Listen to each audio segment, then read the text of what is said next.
Subscribe now and press the bell icon. Never miss an update.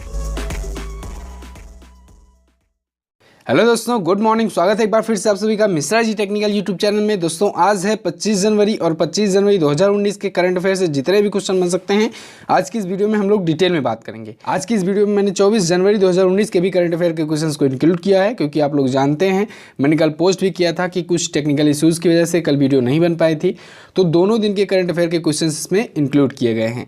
और आपसे request है कि अगर आपने अभी तक हमारे चैनल को सब्सक्राइब नहीं किया है तो सब्सक्राइब कर लो, बेल आइकन को भी प्रेस कर लेना, जिससे डेली वीडियो की नोटिफिकेशन आपको मिल जाया करे। और इस वीडियो की पीडीएफ फाइल अगर आप डाउनलोड करना चाहते हैं तो हमारे टेलीग्राम ग्रुप से जुड़ जाइए, मिश्रा जी टेक्निकल सर्च करके टेलीग्राम ऐप डाउनलोड करके। वहाँ पर फ़ायदा ये होगा कि आपको सभी पीडीएफ फाइल एक साथ मिल जाया करेगी।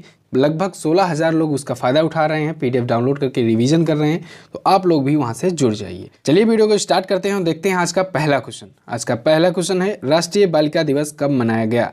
तो राष्ट्रीय बालिका दिवस यानी कि नेशनल गर्ल्स चाइल्ड डे मनाया गया है 24 जनवरी को। कब? 24 जनवरी को। और इसको किसके द्वारा मनाया गया? ये महिला एवं बाल विकास मंत्रालय द्वारा मनाया गया है, नई दिल्ली में प्रवासी भारतीय केंद्र में। ठीक है, तो 24 जनवरी को मनाया जाता है राष्ट्रीय बालिका दिवस। अच्छा, ये क्यों मनाया जाता है? ये मनाया जाता है जो चाइल्ड सेक्स रेशियो होता है, जो बाल लिंगानुपात होता है, उसमें गिरावट हो रही है, उसी के मुद्दे पे जागरूकता फैलाने के लिए, अवेयरनेस फैलाने के लिए, जिससे लोग जागरूक हो सकें, अवेयर हो सकें और अपने गर्ल्स को, अपनी बच्चियों को एम्पावर कर सकें। ठीक है, उनके ब्राइटर फ्यूचर के लिए।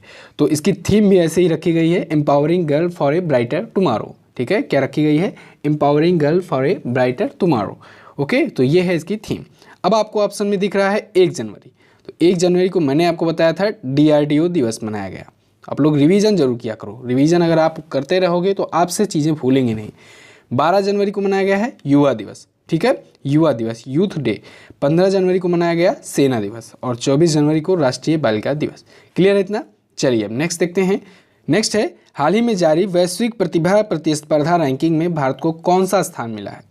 Global talent competitiveness index ranking में भारत को कौन सा स्थान मिला है? तो भारत को स्थान मिला है 80वां। ठीक है, एक पायदान का लाभ हुआ है, एक रैंकिंग का लाभ हुआ है, बेनिफिट हुआ है। पिछली बार था 81वें नंबर पर और अब इस बार है 80वें नंबर पर ग्लोबल टैलेंट कॉम्पिटिटिवनेस इंडेक्स में। ओके, लेकिन अभी भी ये ब्रिक्स देशों से पीछे है। ब्रिक्स कंट्रीज़ के बारे में आप लोग जानते होंगे। तो अब हम लोग टॉप 3 के बारे में भी जान लेते हैं। तो फर्स्ट पोजीशन पर है स्विट्जरलैंड। क्या है? स्विट्जरलैंड है फर्स्ट पोजीशन पर। सेकंड पर है हमारा सिंगापुर और थर्ड पर है संयुक्त राज्य अमेरिका, यूएसए। ठीक है, और भारत का स्थान है 80वां, यानी 80वें नंबर पर है India global talent competitiveness index में। अच्छा, ये इंडेक्स जारी कौन किया है? ये इंडेक्स जारी किया है WEF ने। किसने? WEF ने, वर्ल्ड इकोनॉमिक फोरम में। तो अब इसके बारे में हम लोग जान लेते हैं, वर्ल्ड इकोनॉमिक फोरम के बारे में। तो इसकी स्थापना हुई थी 1971 में, मुख्यालय है जिनेवा में और इसके संस्थापक और अध्यक्ष हैं क्लाउस श्वाब। जो भी ऑर्गेनाइजेशंस का नाम है आप लोग उसके बारे में ये 3 चीज़ें जरूर रिवाइज कर लिया करो, क्योंकि अभी ये LP का एग्ज़ाम हुआ है उसका एनालिसिस में देख रहा था, उसमें कई ऑर्गेनाइजेशंस के बारे में पूछे गए। 23 तारीख के ही करंट अफेयर में मैंने यूनेस्को के बारे में बताया था और 23 तारीख को LP का एग्ज़ाम हुआ, उसके थर्ड शिफ्ट में पूछ लिया गया था यूनेस्को का मुख्यालय। तो मैंने बताया था सुबह के ही करंट अफेयर में। तो जो लोग देख के गए होंगे उनको तो याद ही होगा और जो लोग रेगुलर वीडियो देखते होंगे उनको तो बिल्कुल याद होगा। तो इस वजह से आप लोग जो भी ऑर्गेनाइजेशन आए उसके बारे में आपको डिटेल में बता ही देता हूँ। आप लोग भी हमेशा रिवाइज किया करो। 5 सेकंड लगेंगे, 10 सेकंड लगेंगे, इससे ज़्यादा नहीं लगेगा, लेकिन आप लोग अगर बार बार रिवाइज करते रहोगे तो आपसे चीज़ें कभी नहीं भूलेंगी। इस वजह से रिवीजन बहुत ज़रूरी है आप लोगों के लिए। चलिए नेक्स्ट देखते हैं। नेक्स्ट है, किस खिलाड़ी ने 2018 का ICC emerging player of the year का खिताब जीता? तो अभी हाल ही में ICC emerging player of the year का अवार्ड मिला है ऋषभ पंत को। ऋषभ पंत को आपको पता होगा, ये भारतीय विकेट कीपर हैं और अभी हाल ही में ये टेस्ट सीरीज़ में गए हुए थे, काफ़ी अच्छा प्रदर्शन किए थे, लगभग 350 रन बनाए हुए थे। और ऑस्ट्रेलिया में जब ऐतिहासिक जीत हुई सीरीज़ की, आपको पता होगा 2-1 से इंडिया ने जीता था, मैंने आपको बताया था। और इसके साथ ही इन्होंने कई और रिकॉर्ड्स बनाए थे, जैसे कि एक ही टेस्ट मैच में 11 कैच लेने वाले ये बने थे प्लेयर। और दूसरी चीज़, ये पहले भारतीय विकेट कीपर बल्लेबाज बने थे जो ऑस्ट्रेलिया में जाकर टेस्ट शतक लगाए थे। तो ये भी आपको ध्यान में रखना है। तो अब मैंने बात किया ICC अवार्ड्स की। तो ICC अवार्ड्स में और किसको किसको अवार्ड मिले हैं ये भी हम लोग जान लेते हैं। तो ICC अवार्ड्स में ICC men's cricketer of the year का अवार्ड मिला है विराट कोहली को। ध्यान से सुनिएगा, याद कर लीजिए या फिर नोट कर लीजिए। ICC men's cricketer of the year Virat Kohli. और ICC मेंस के test cricketer of the year भी चुने गए हैं विराट कोहली। और आईसीसी मेंस के one day cricketer of the year भी चुने गए हैं विराट कोहली। ध्यान से सुनते जाइए, टेस्ट, वनडे और क्रिकेटर ये तीनों में चुने गए हैं विराट कोहली। अब बात आती है टी20 की, तो आईसीसी मेंस के टी20 परफॉर्मेंस ऑफ द ईयर में चुने गए हैं एरॉन फिंच, ठीक है, जो कि हैं ऑस्ट्रेलिया के। तो याद रखिएगा, मैं फिर से रिवाइज करा दे रहा हूँ, ICC men's cricketer of the year Virat Kohli, ICC men's test cricketer of the year Virat Kohli, ICC men's one day cricketer of the year Virat Kohli और आईसीसी मेंस टी20 performance of the year Aaron Finch Australia के। क्लियर है इतना? अब आईसीसी आया है तो ICC के बारे में मैंने आपको कई बार बताया है, तो जल्दी से मैं रिवाइज करा देता हूँ। इसका फुल फॉर्म होता है इंटरनेशनल क्रिकेट काउंसिल, इसका मुख्यालय है दुबई में, इसके अध्यक्ष हैं शशांक मनोहर। क्लियर है? चलिए नेक्स्ट देखते हैं। नेक्स्ट है ग्लोबल इन्वेस्टर्स शिखर सम्मेलन 2019 कहाँ आयोजित किया गया? तो ग्लोबल इन्वेस्टर्स शिखर सम्मेलन 2019 आयोजित किया गया है चेन्नई, तमिलनाडु में, ठीक है, तमिलनाडु की राजधानी है चेन्नई, वहीं पर आयोजित हुआ है ग्लोबल इन्वेस्टर्स समिट 2019 और ये इस बार का दूसरा संस्करण था। कौन सा संस्करण था? दूसरा संस्करण था ये, और 2 दिवसीय कार्यक्रम भी था 23 और 24 जनवरी को। इमेज आपको दिख रही होगी, ठीक है, और इसमें मुख्य अतिथि किसे बुलाया गया था? हमारी रक्षा मंत्री को, जो कि है निर्मला सीतारमण, ठीक है। अब ये चेन्नई में आयोजित किया गया था, तो चेन्नई राजधानी है तमिलनाडु की, तो हम लोग तमिलनाडु के बारे में और जानते हैं। तो तमिलनाडु इमेज में देखिए, मैप में आपको तमिलनाडु दिख रहा होगा, यहाँ की राजधानी चेन्नई होती है। यहाँ के करंट टाइम पर सीएम है के पलनीस्वामी और यहाँ के करंट टाइम पर गवर्नर हैं बनवारी लाल पुरोहित। और अगर हम लोग बात करें हाईकोर्ट की, तो तमिलनाडु का जो क्षेत्र है वो आता है मद्रास हाईकोर्ट के अंतर्गत, ठीक है। तो मद्रास हाईकोर्ट के करंट टाइम पर चीफ जस्टिस हैं वीके ताहिलरा मानी। कौन है? वीके ताहिलरा मानी। क्लियर है इतना? चलिए नेक्स्ट देखते हैं। नेक्स्ट है वर्ष 2017 का सरस्वती सम्मान किसे दिया गया? तो वर्ष 2017 का सरस्वती सम्मान दिया गया है सितांशु यशचंद्र को। ये गुजराती कवि हैं और इनको दिया गया है वर्ष 2017 का सरस्वती सम्मान। आप लोग कंफ्यूज मत होइएगा, अभी मैं एक एक करके सारी चीज़ें बताता हूँ। पहले सितांशु यशचंद्र के बारे में हम लोग जान लेते हैं। तो इनकी काव्य संग्रह है, कविताओं की एक संग्रह है वकार, इसके लिए इनको मिला है। और 2006 में, कब? 2006 में इन्हें पद्मश्री अवार्ड भी मिल चुका है, जो कि चौथा भारतीय नागरिक पुरस्कार होता है, चौथा सबसे बड़ा भारतीय नागरिक पुरस्कार होता है। इसके बारे में भी मैंने आपको कई बार बताया है। सबसे बड़ा सर्वोच्च नागरिक सम्मान होता है भारत का भारत रत्न, दूसरा होता है पद्म विभूषण, तीसरा होता है पद्म भूषण और चौथे नंबर पर आता है पद्मश्री, जो कि इनको मिला था 2006 में, ठीक है। अब हम लोग बात करते हैं सरस्वती सम्मान की।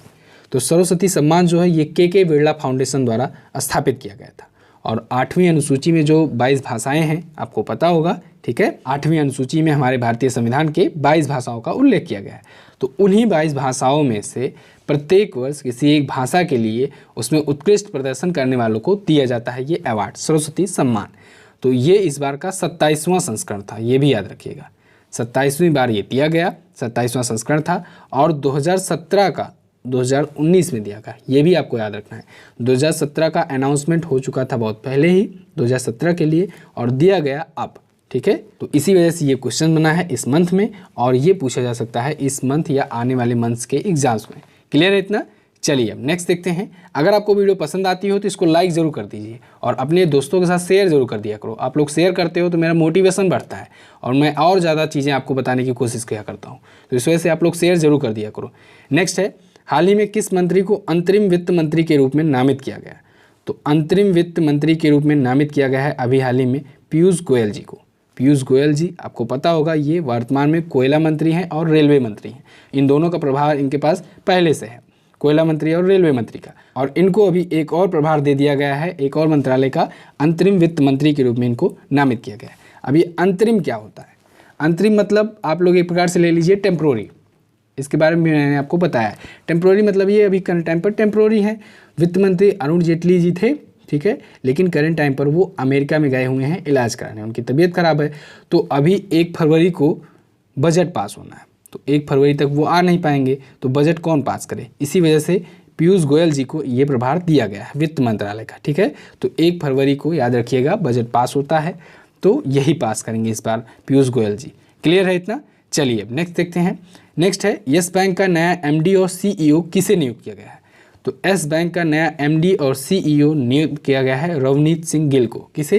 रवनीत सिंह गिल को इन्हें बनाया गया है एमडी और सीईओ। यस बैंक पिछले कई दिनों से चर्चे में रहा है। क्यों रहा है? क्योंकि आपको पता होगा इसके भी अंतरिम एमडी बनाए गए थे, इंटरिम एमडी और सीईओ बनाए गए थे ब्रह्मदत्त, ठीक है। तो उसमें मैंने बताया अंतरिम बने थे, तो यानी कि टेम्प्रोरी ही थे, तो रेगुलर थे नहीं। तो जब रेगुलर जैसे ही कोई मिल जाता है तो उनको हटा दिया जाता है और रेगुलर को उस पोस्ट पर रख दिया जाता है, ठीक है। तो वो टेम्प्रोरी थे ब्रह्मदत्त, और अब रवनीत सिंह गिल जो हैं ये अस्थायी हो गए हैं एमडी और सीईओ एस बैंक के।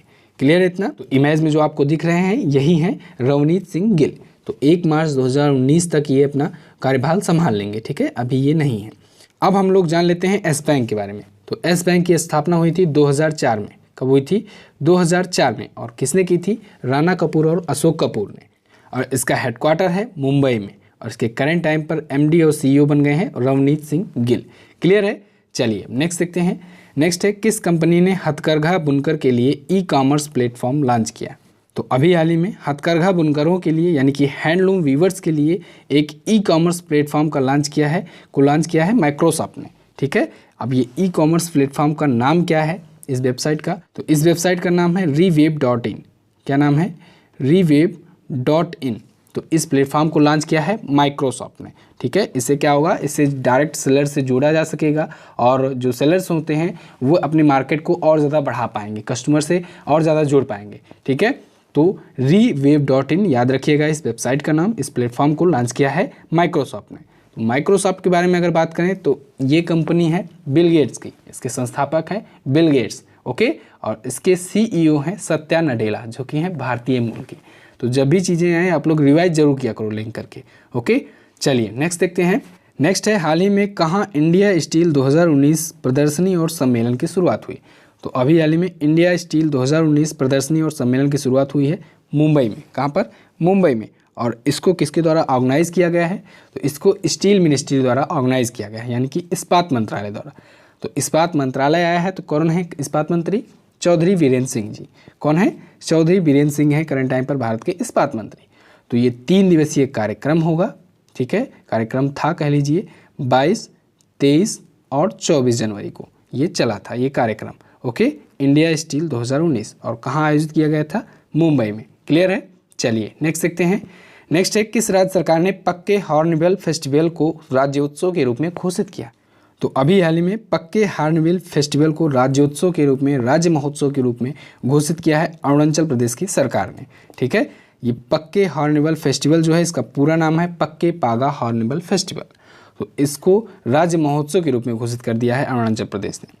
अब इससे क्या होगा? फ़ायदा क्या होगा इससे फ़ायदा ये होगा कि अब राज्य सरकार की फंडिंग हो सकेगी इस पर, ठीक है। जो ये फेस्टिवल मनाया जाएगा उस पर जो स्टेट गवर्नमेंट होगी ये अरुणाचल प्रदेश की, उस पर फंडिंग करेगी, ठीक है, उसमें वित्तीय सहायता करेगी। तो 2020 से ये स्टार्ट कर देगी वित्तीय सहायता करना, वित्त पोषण करना, यानी कि फंडिंग करना। तो अरुणाचल प्रदेश का वन विभाग जो है वही इसकी फंडिंग करेगा इस फेस्टिवल की। तो ये फेस्टिवल मनाया जाता है अरुणाचल प्रदेश में, ये भी क्वेश्चन पूछा जा सकता है। अब अरुणाचल प्रदेश आया है तो हम लोग अरुणाचल प्रदेश से रिवाइज कर लेते हैं। तो इमेज में देखिए अरुणाचल प्रदेश आपको दिख रहा है मैप में। यहाँ की राजधानी होती है ईटानगर। करंट टाइम पर चीफ मिनिस्टर हैं पेमा खांडू, और करंट टाइम पर गवर्नर हैं BD मिश्रा, ओके। और मैंने आपको पहले भी बताया है कि अरुणाचल प्रदेश पड़ता है गुवाहाटी हाईकोर्ट के अंतर्गत। कौन से हाईकोर्ट? गुवाहाटी हाईकोर्ट के अंतर्गत। तो गुवाहाटी हाईकोर्ट के करंट टाइम पर चीफ जस्टिस हैं AS बोपन्ना। और आप लोग ये भी रिवाइज कर लिया करो कि गुवाहाटी हाईकोर्ट के अंतर्गत कौन कौन से और राज्य आते हैं। तो गुवाहाटी हाईकोर्ट जो है वो और कौन कौन से राज्यों का कार्यभार संभालता है? अरुणाचल प्रदेश का, असम का, मिजोरम का और नागालैंड का। तो इन चारों का नाम आप लोग याद रखिएगा। क्लियर है। मैं आपसे फिर से रिक्वेस्ट कर रहा हूँ कि अगर आपने अभी तक वीडियो को लाइक नहीं किया है तो लाइक कर दो, और शेयर जरूर कर देना, शेयर करना मत भूलना। नेक्स्ट देखते हैं।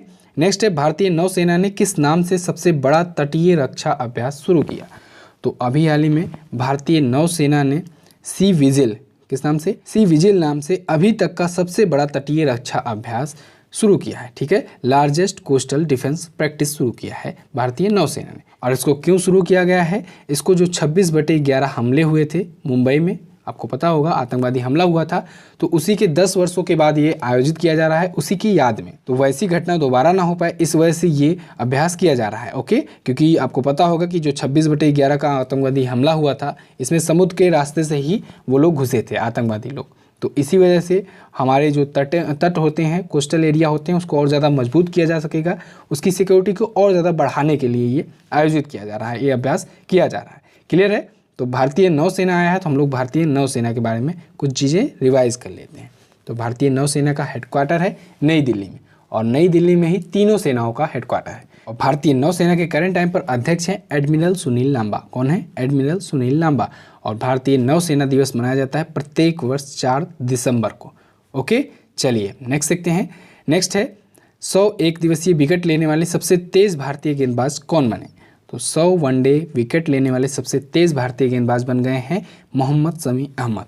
कौन? मोहम्मद शमी अहमद। इससे पहले ये रिकॉर्ड था इरफान पठान के नाम। उन्होंने 59 मैचेस में लिए थे 100 सबसे तेज वनडे विकेट, और लेकिन अब मोहम्मद शमी अहमद जो है इन्होंने 56 मैचेस में ही ये रिकॉर्ड अपने नाम कर लिया है। ओके, तो ये दोनों तो थे सबसे तेज भारतीय गेंदबाज। अब हम लोग बात करते हैं कि वर्ल्ड रिकॉर्ड कौन बनाया है, यानी वर्ल्ड लेवल पर सबसे तेज 100 एक दिवसीय विकेट कौन लिया है?